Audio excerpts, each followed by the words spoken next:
Assalomu alaykum.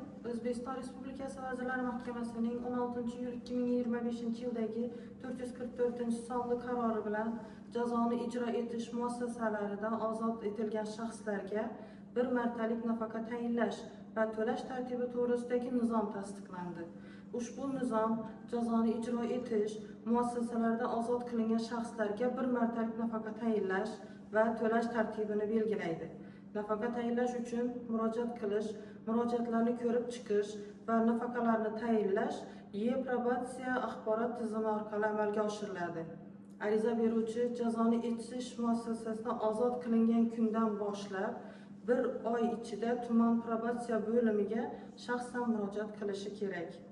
Vakolatli organ bir ish kunida arizachini nafaqa tayinlanganligi va nafaqani olish uchun murojaat qilishi lozim bo'lgan tijorat banki to'g'risida xabardor qiladi. Nafaqa oluvchi shaxsni tasdiqlovchi hujjatlari yoki jazoni o'tab bo'lganlik yoxud jazodan ozod qilinganlik haqidagi ma'lumotnoma asosida bir oy muddatda tijorat bankining istalgan filialiga murojaat qilishi mumkin.